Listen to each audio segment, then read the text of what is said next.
Join former FBI senior forensic examiners Becky Passmore and Stacey Eldridge as they dig into the world of digital forensics, one bite at a time. Now leading their own consulting firms and educating the next generation of cyber sleuths. These badass babes of digital forensics bring sharp insight, real-world case experience, and a dose of humor to the bits and bytes that build today's investigations. From deep dives into business email compromise and ransomware attacks, Becky's specialty, to cracking the complexities of iPhone forensics, Stacey's obsession. This podcast delivers insider knowledge for professionals, students, and true crime techies alike. If you've ever wondered what really happens when the digital trail is all that's left, tune in and start parsing the truth.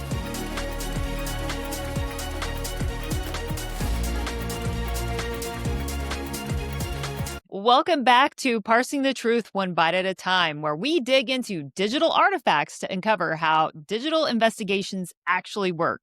I'm your host, Stacey Eldridge, and joining me as always is my co-host, Becky Passmore. And today we are headed back to Australia for part 3 of the mushroom murders. Becky, where did we leave off last week at the end of the episode? Yeah, so last week's episode, the prosecution focused on Aaron Patterson's cell phones, specifically detailing the multiple phone and SIM card swaps and the discovery of a missing primary phone and the multiple factory resets that included a remote wipe performed while the device was in police custody. Yep. And we should mention, too, that at the very end of that episode, Aaron Patterson had been called to the stand by the defense, and she had already been on there for several days. And so now this week's episode, we're going to pick back up with the prosecution again and their cross-examination of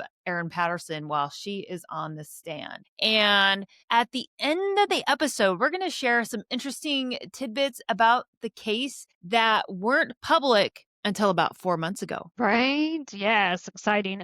So on day 8 of Aaron's time on the witness stand, she is 8 days. I know, I'm just cutting you off, but can you imagine 8 days on the witness stand? It's a long time. I mean, one day was the longest I was on the stand, and that was a long time. Yeah. I never thought it was going to end.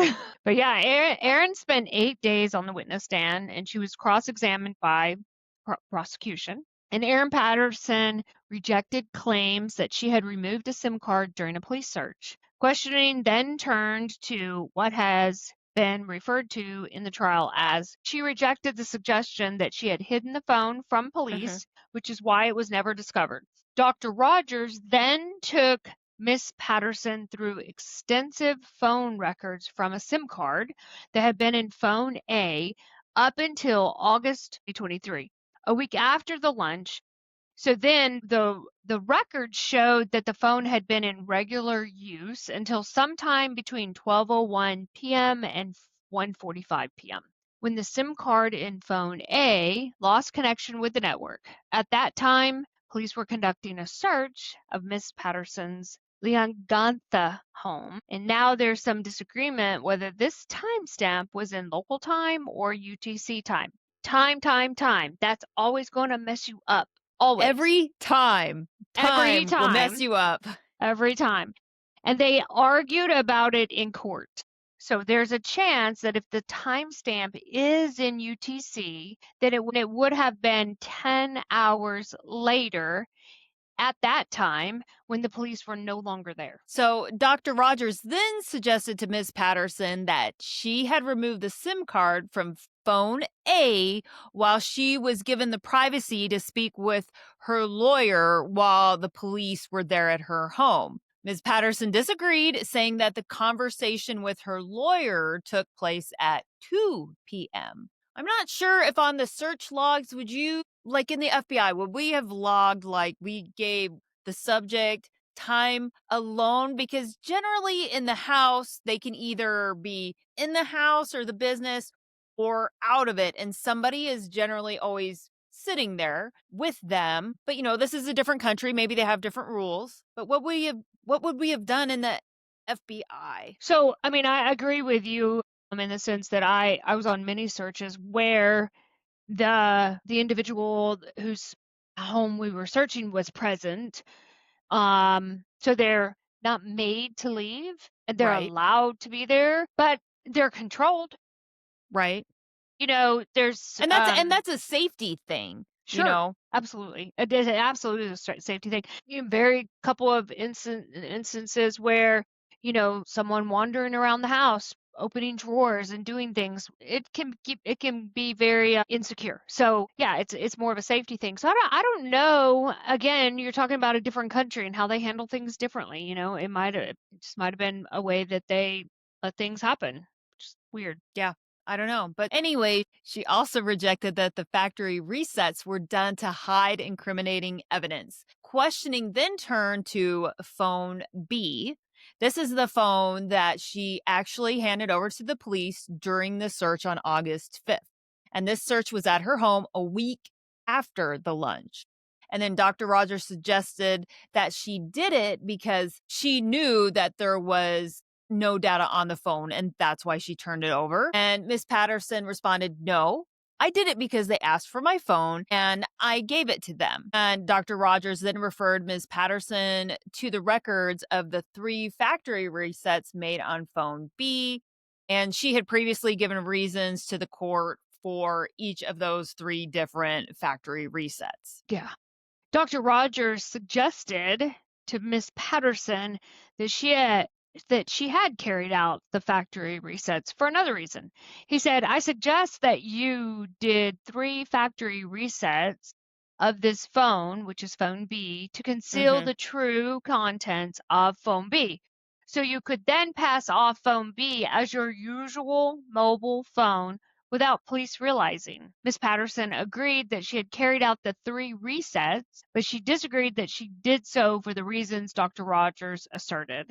Dr. Rogers went on to claim that it was all about hiding the contents of your usual mobile phone, phone A, which is asserted Mhm. Miss Patterson had deliberately concealed because she knew the data on that device would incriminate her, and Mrs. Patterson rejected this assertion. And you can't just hand a digital forensic examiner a phone that you've reset multiple times and just started using and expect to pass it off as your usual Mm, phone. Because, no, especially in this case, and as in most cases, right, we're going backwards in time. We sure, have to look at what happened on the phone before we got it because that's where the evidence is going to be. So we're always looking backwards in time, and you always kind of do that overview. You want to get a nice overview of like what the situation with the device is, and we're yep, looking to see, when was it first set up, all these is there factory resets, how much data is on it, and stuff like that. The factory resets were obviously detected because we've discussed that multiple times. You can see when those dates happen, you can see when the phone was set up, all of that's those right. things. So there's no hiding that, and it's, story has got to be about the why behind that. And, is the jury going to believe at the end of the day that this was her primary phone? Because remember, we talked about it either in episode 1 or 2 about the mushroom murders. Here's the picture of her sliding the phone across the table versus the picture of her in the hospital with her phone. Do you think that's the same phone? So that was something for the jury to decide if she, maliciously and intentionally was doing these factory resets and then intentionally gave them the wrong phone. Yeah, for sure. Agreed. Miss Patterson finally gets off of the stand. The trial is coming to a conclusion about 9 short weeks later. They're finally doing the closing arguments. Dr. Rogers told the jury that Ms. Patterson had lied about her phone number when asked for it during an interview and had given them a dummy phone instead of her actual phone. He stated that all of this conduct was designed to frustrate police investigations and ensure the officers would never see the contents of Ms. Patterson's real mobile phone. Dr. Rogers argued that the only reasonable explanation for such deceptive behavior was that Ms. Patterson knew the information on phone A, her usual mobile phone, would implicate her in the deliberate poisoning of her lunch guests. He then concluded by saying that this was just another example of incriminating conduct. So, one of the things that we talked about too in this case was about, the SIM card swapping. And if she swapped the SIM card out from one that she was just using in the tablet, how did she know what her phone number was to give to the police? Did she take some time to look it up? Because a lot of times when you have your SIM card in the phone, it's going to put your phone number up there in the top of your contacts, or you could go through settings and get it. So did she plan this in advance of them coming? Did she know they were coming for the search warrant? She had it all planned out in advance and quickly memorized that phone number. When when she gave it to them, and when did she give them her phone number, right? Was it when she turned over the phone after they had been a while, or did they sit down and she gave them a phone number right at the beginning? I don't know. These are some of the things that the jurors are all going to have to work out. And I feel like throughout all of this SIM card swapping, because again, we don't have the transcripts, just some of the details that were shared in the news from the media personnel that were there is just sort of unclear. And I do want times on or clarification on the times. Was it UTC time? Was it local? Someone knows. Now, whether or not they testified about it clearly enough during the trial for the jurors to use that information to help decide, how much malicious stuff was going on with the SIM card swapping or not. I don't know. And I know that Dr. Sorrell, the gentleman who testified about the cell phone records initially, he was called back to the stand and he did some more talking about the SIM card swapping. But, his comeback to the stand, there wasn't a lot of information about what insights he brought to the case at that point. So it'll be interesting to see what else we can find out about that in a later episode. The prosecution told jurors to be cautious of any possible defense argument regarding the digital evidence. The prosecutor explained that the defense might suggest there should have been more computer evidence presented in the prosecution's case. Dr. Rogers stated that investigators were unable to examine Miss Patterson's main device, the phone she used daily, because of the action she allegedly took to prevent that. Basically, she took the actions and prevented that. She urged the jurors to be wary of any argument from the defense on this point, emphasizing that she was raising it now since the prosecution would not have a chance to reply after the defense's closing address. We just have one go at the cherry, or whatever the phrase is, Dr. Rogers added.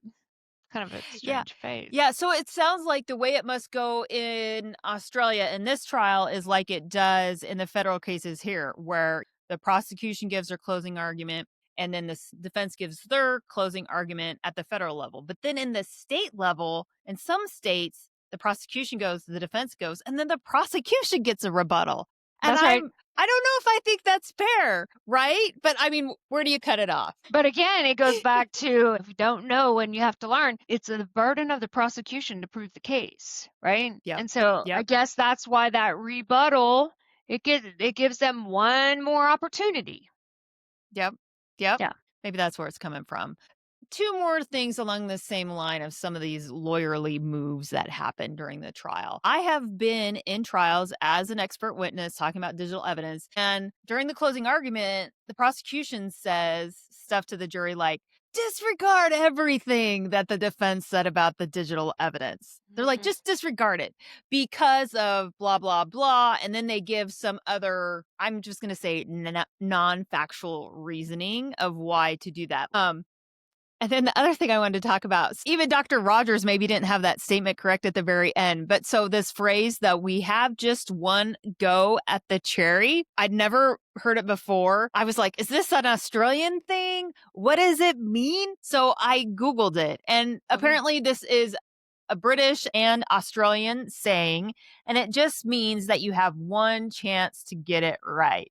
Okay. And then, so instantly what came to mind for me was Eminem's song, Lose Yourself. Now, I also did not know that the name of this song was Lose Yourself. It's that one where he's starting out and he's just going on, something about just one chance. But anyway, The That's one go at the cherry hilarious. made me think of Eminem. That's probably kind of weird, but that is where my mind went. I'm curious what everybody else maybe thought of when they heard the That's saying, "We have just one go at the cherry." that is But so funny.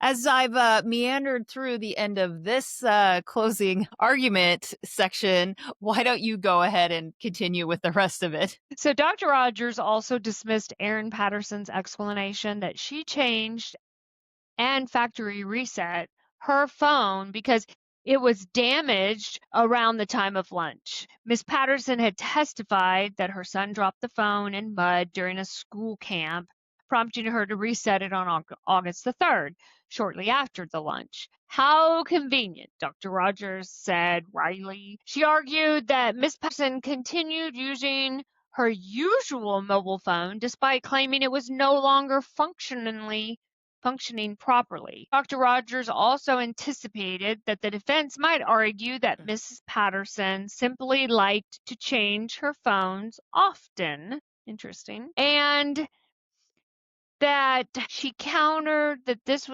situation was entirely different. This is very different to taking steps to hide a phone from homicide detectives during an investigation, she said. Interesting. We're getting closer to wrapping up in terms of the trial. Now we're going to talk about some of the defense's closing argument statements. The defense warned the jury to be wary of potentially misleading impressions because obviously the prosecution is just going to present the information that helps their case because they're there to help their client win. And I mean, the defense does the same thing too. They're going to present the information that helps their client out. But so the defense lawyer, Mr. Mandy, took the jury to review some cached images that were extracted from her phone. Earlier in the trial, the jury was shown these images as they related to different types of cancer, which the prosecution argued that Ms. Patterson had used these screenshots and these images related to cancer to research her false cancer claim. However, the defense was sure to note that due to not date them, they have no idea when they were taken, no dates related to them. These screenshots, these pictures related to cancer could have been from previous occasions when she believed she had cancer. Now, Mr. Mandy also accused the prosecution of misstating the evidence provided by the telecommunications expert, Dr. Matthew Sorrell. He explained that the prosecution claimed that Mrs. Patterson's phone at one point had been stationary in the northern end of Outram near a death cap mushroom sighting, and they attributed this statement to Dr. Sorrell. Mandy is going through and clarifying that Dr. Sorrell did not say, like, to 100% certainty, I guess, that the phone was stationary. He emphasized that Dr. Sorrell indicated that it was possible that the phone could be in that area. So, and I think, Becky, that's familiar for you. And we talk like that when we write that reports and talk about certain things on the stand. Kind of why do we do that? Why isn't it always 100%? You cannot state that the phone was in that location based only on a GPS or a coordinates or anything like that, because that is subjective to the area, the surrounding, the towers, the phone, the type, there's a lot of things that go into play in making that determination. And there's no definitive way to say, unless you have a picture of that exact location with that phone in that exact location at that exact time. It's like saying you can't put someone behind a keyboard. You can't say it's the person on the keyboard. You can't say it's that person. I mean, it's that phone in that location either. Right. We use all the information that we have available to use those facts to draw a conclusion. Just like we draw conclusions of it had to be that person behind the keyboard. That phone had to be in that location based on the facts and the results of the artifacts found on the phone. So, yeah. On the cross-examination, whenever they ask, is there a chance that it wasn't there? You always have to say yes. Is there a chance? Yes. Yes. Always a chance. The defense further argued that the prosecution had been selective with the mobile phone data provided to the expert. The trial had shown that event-based monitoring data from mobile phone networks indicated Miss Patterson's phone connected to towers near where death cap mushrooms grew. Mr. Mandy told the jury that the alleged phone pings to a mobile tower in Outram could not be considered a regular occurrence due to the small sample size of data given to the expert. The limitation of his analysis was fact that only he had EBM data for a handful of days, 23 days out of 500, he explained. And then finally, the defense dismissed the claim that Aaron Patterson intended to kill Simon as. And it's interesting that that came into the trial because at the end, because we'll get into some other stuff later. She wasn't on trial for murdering Simon or attempting to kill Simon, her estranged husband, because he did not go to the lunch that day. Right. But how does it all end? If you haven't skipped ahead on your own, Erin was found guilty and sentenced to life in prison. And she's going to be eligible for parole after 33 years. She apparently missed the original appeal deadline, but then there's some other sort of different appeal that she filed for just last month in November of 2025. And in that appeal, she's appealing her conviction based on seven different grounds, including the irregularity around sequestering the jury in the same hotel as the police and the media, and that her cross-examination during the trial was unfair and oppressive. I don't know what's going to happen with that. I just checked again today. No news on that appeal either way. Interesting. According to the documents filed to the Victorian Court of Appeal and released to the media, Patterson also seeks to appeal on the grounds that the cell tower evidence, along with the evidence of death cap mushroom sightings near her home, should not have been allowed. She also argued evidence from the so-called Facebook friends who met Patterson through a true crime group should also not have been heard during that trial. It seems like there is some digital evidence that's going to be important in the pill if it's granted. And, that mainly seems to be related to Dr. Sorrell's testimony about the cell phone location records.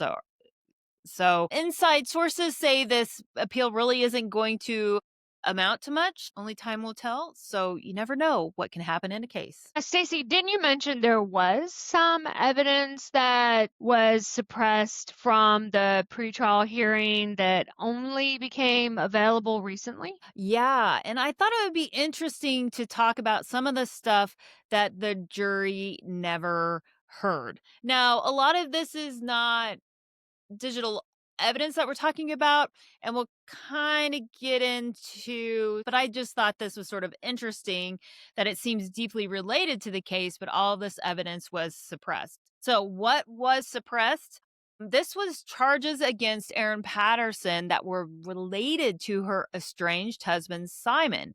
And these charges were dropped right before the trial. So I think it was for attempted murder. And so that meant all of his testimony during the pretrial hearings about the alleged poisoning attempts against him had to be excluded. Now, this is a big deal because for years that Aaron had been trying to kill him, even before that fatal lunch. And he actually testified in detail in these pretrial hearings about what he called her years-long campaign against him. Wow. And Simon escaped being at the lunch himself, luckily, because he declined. And perhaps we know why. During the trial, Simon expressed his frustration about not being able to discuss these prior incidents, saying, "I'm sitting here half thinking about the things I'm not allowed to talk about, and I don't actually understand why." You can imagine how difficult that this is going to have been for him. Yeah, and it goes back to, we don't make the rules. We got to follow the rules. The judge makes the decision, the evidence in or it's out, and that's how it goes. But that doesn't mean we can't talk about it now after the fact. This is information the jury did not get to hear or consider during the trial. Let's talk about some of those specific things that he testified about earlier. He stated that the first incident was back in November 2021 when he ate some bolognese penne that Aaron had prepared for him. He got so sick, he had to spend the night in the hospital. But at the time, he didn't give it too much thought. He just thought, it's one of those things. And then in May 2022, things got really serious. Simon ate chicken korma curry that Aaron prepared during a camping trip in Victoria's high country region. And within days, he was in coma in a Melbourne hospital and had to have a large part of his bowel surgically removed. His family was actually asked to come say goodbye twice because doctors didn't expect him to survive. Now, I'm not a curry fan. I don't eat curry. But I mean, who's eating curry on a camping trip?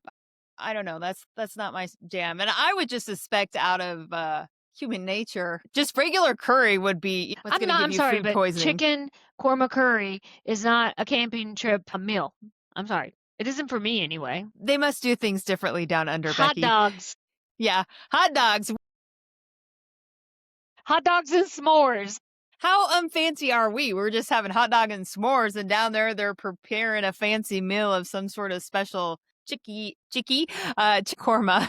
That's to hide the poison. You can't hide the poison in hot dogs. Yeah, there you go. But so, getting back on track, the third poisoning incident happened in September 22 in an isolated stretch of the Victorian coastline. So this time after eating a vegetable wrap, Simon's symptoms escalated from your typical food poisoning indicators to slurred speech, loss of muscle control, and fitting. And by the time he got to the hospital, he testified that all he could do was move his neck, tongue, and lips. This is 3 near-death experiences in less than a year. And, all comes to being after he eats something that Mrs. Patterson prepares for him. Right. So after that third incident, a doctor suggested to Simon keep a food diary to try to figure out what was making him so sick. Mm-hmm. Dr. Ford later testified that he couldn't understand why these things kept on happening to him in such a way that he had essentially 3 near-death experiences. So in February 2023, 5 months before the fatal lunch, Simon came back to Dr. Ford with a theory. He told the doctor he believed his estranged wife was responsible. Mm-hmm. And Simon specifically mentioned a batch of cookies that were supposedly baked by his daughter, but he feared they were actually tainted by Aaron, maybe with some antifreeze. And what really made him suspicious was that Aaron kept calling him repeatedly to check on whether he'd eaten any of these cookies. So I guess she's just calling, "Do you eat the cookies yet? Do you eat the cookies yet? Were those cookies good? Did you like those cookies? Eat the cookie yet?" Wow. Yeah. I mean, I don't know how it went down, but so obviously she called him more than once or twice to find out if he ate the cookies. So the investigators never definitively figured out what poison was allegedly used, though they suspected it was rat poisoning in at least one incident. And they had also found a file on Aaron's computer with information about the toxin in rat poison.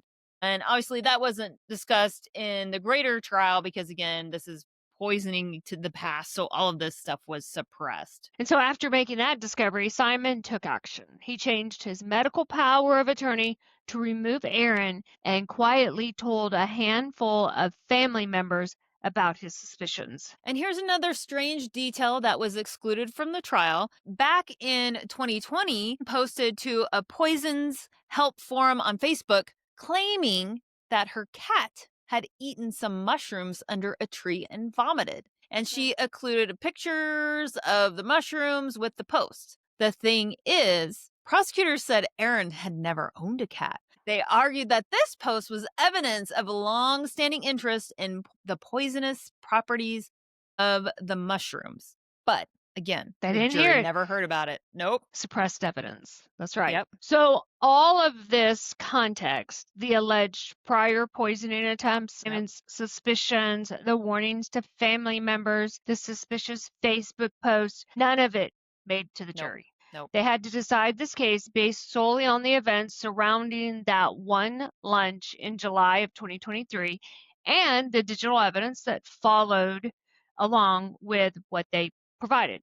But that's how trials work. Sometimes evidence you think is relevant and important is suppressed, and that means you don't get to talk about it in the trial. And it was actually some of this information regarding these previous poisoning attempts that really caught my eye in this case and got me interested, because I had seen comments on social media that made it sound like there had been references from Erin Patterson regarding all of these poisoning attempts that were found on her phone and her devices, and even stuff like comments like "better not mess it up this time," and so we're like, Gotta get the cherry right. wow, like I can't wait to see what the digital evidence is in this case. Right. But, through all of the evidence and the testimony that the jury heard and, the snippets that we could find, nothing like that was revealed. So again, we got to stick to the facts of the case. If there was any of that stuff, apparently not enough of it was mentioned during the pretrial hearings, and certainly none of it was mentioned in the trial for that deadly lunch and the 3 murder charges and I guess the 1 attempted murder charge that she was facing. Yeah, that's exactly right. I would suspect if there had been evidence like that on Patterson's digital devices, more compelling than a Facebook post about the poison in the cat, the charges related to the attempted murder of her estranged husband wouldn't have been dropped. Yeah, I agree. So we are at the end of this week's episode. We're wrapping up our kind of overview of the trial and the digital evidence, but we want to make sure that you join us next week when we chat with Dr. Sorrell about the cell phone location data and all of that SIM card swapping. I think it's going to be fascinating. Yeah, I do too. I'm excited about that. Thanks for listening, everyone. Until next time, stay safe, stay sharp, and as always, keep parsing the truth one bite at a time. If you enjoyed this episode, make sure to follow us to get notified the next time a new episode drops. If you can do more, head on over to parsingthetruth.com and donate by clicking on the donate button. Parsing the Truth is a nonprofit organization, and we are raising money to send a new digital forensic examiner to IASIS training next year in Orlando. Thanks.